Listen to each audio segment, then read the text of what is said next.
Subscribe करें हमारे channel को आसान जिंदगी और इस बेल आइकन को प्रेस करें इसी तरह के और वीडियोस प्राप्त करने के लिए। नमस्कार, मैं शारदा पांडे आसान ज़िंदगी किसी एपिसोड में आपको स्वागत करती हूँ। जैसा कि अभी अधिक मास चल रहा है, सावन का दूसरा महीना चल रहा है, यानी 2 मास का अभी ये जो सावन चल रहा है, तो अधिक मास का सावन चल रहा है।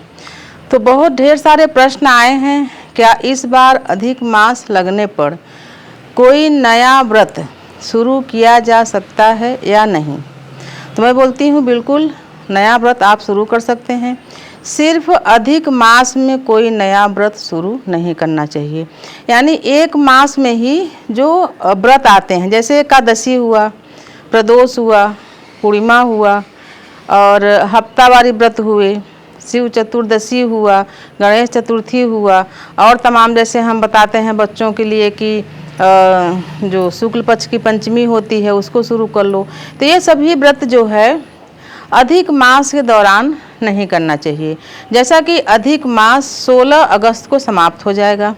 उसके बाद जो 19 तारीख को हरियाली तीज आने वाली है, उस पर भी बहुत सारे कमेंट हैं, तो हम उसका भी वीडियो आपको बना के दे रहे हैं, आप उसका भी व्रत उठा सकते हो। उसके बाद जितनी भी बेटियां हैं जो करवा चौथ, हरतालिका तीज या हरियाली तीज उठाना चाहती हैं और बहुत सारे पर्व, जैसे कि जिनका विवाह कई साल हुए हो गया, प्रश्न आते हैं कि उनके बच्चे अभी नहीं हुए हैं, तो जैसे जीवित पुत्रिका या संतान सप्तमी या हल छठ या श्री कृष्ण जन्माष्टमी, ये सभी व्रत आप उठाना चाहती हैं तो बिल्कुल ये सभी व्रत आप उठा सकती हैं। बहुत सारे लोगों का प्रश्न है कि उनको पूर्णिमा व्रत करना है, तो क्योंकि 16 अगस्त को ही जब अधिक मास समाप्त हो जाएगा, शुद्ध मास लग जाएगा, तो जो ये सावन की पूर्णिमा है,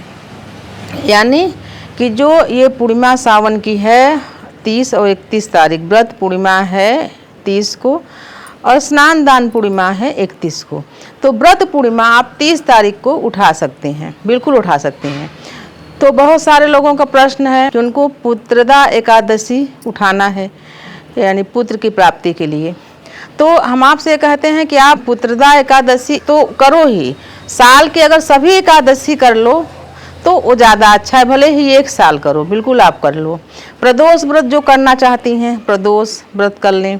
पुत्र की दीर्घायु सुरक्षा के लिए कृष्ण पक्ष की जो चतुर्थी होती है श्री गणेश जी के लिए की जाती है, वो भी कर लें, करना चाहती हैं तो ये सभी व्रत आप उठा सकती हैं। जैसे कोई कहा कि नहीं इस बार ये लगा हुआ है अधिक मास, तो पूरे साल व्रत नहीं करना है, ऐसा कुछ भी नहीं है। आप सभी व्रत की तैयारी करें और मनोमस्तिष्क से एकदम तैयार हो जाएं कि आपको सभी व्रत करना है। लेकिन जो नए लोग व्रत करेंगे उनके लिए एक नया तरीका भी होगा, जैसे करवा चौथ है या हरतालिका तीज है या जो ये हरियाली तीज है, ये सब पर्वों का व्रत आप करेंगी तो नए तरीके से ही शुरू किया जाएगा। यानी कि जो श्रृंगार का सामान होगा वो गौरी मैया को अर्पण करके या करवा चौथ में करवा मैया को अर्पण करके कुछ दान किया जाएगा और कुछ अपने पास रखा जाएगा और मायके से व्रत शुरू किया जाएगा। मायके में नहीं है तो कहीं भी शुरू कर सकते हैं। तो मैं सिर्फ आपके प्रश्नों का उत्तर देने के लिए छोटा सा वीडियो बना रही हूँ कि आप लोग कन्फ्यूजन में न रहें, आप सभी व्रत उठा सकती हैं। वैसे तो रोज़ हम आपके प्रश्नों का उत्तर देते रहते हैं, लेकिन बहुत सारे ऐसे भी हमारे आसान ज़िंदगी देखने वाली महिलाएं हैं जो प्रश्न नहीं कर सकती हैं, उनके बच्चे लोग दिखा देते हैं तो देख लेते हैं, तो उनके लिए मैं बच्चों से बोलूँगी कि या जो और महिलाएं हैं कि हाँ अपने बेटियों को अगर व्रत रखवाना चाहती हैं तो व्रत रखवा सकती हैं, पूजा करवा सकती हैं, इसमें कोई दो राय नहीं है।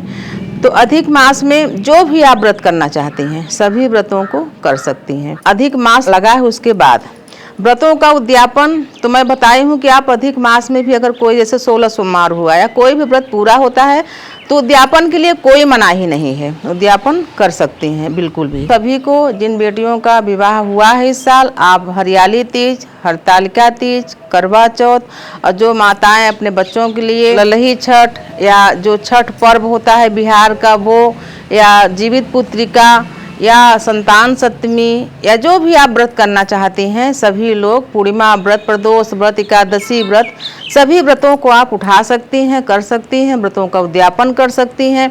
बहुत सारे लोगों का ये भी प्रश्न रहता है कि जो ये महालक्ष्मी का 15 दिनों का जो व्रत होता है भादों महीने में, अष्टमी से लेकर अष्टमी तक, तो ये इसका जो समापन होता है ये पितर में होता है। वैसे जीवित पुत्रिका भी ऐसा एक पर्व है जो पितर में ही शुरू किया जाता है, उस पितर में ही, हर साल पितर में ही होता है, तो उसको तो शुरू करना ही होगा।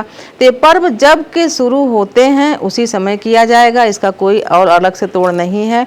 ये नहीं कह सकते कि भाई चलो अगले साल पितर में नहीं होगा, पितर में ही होता है।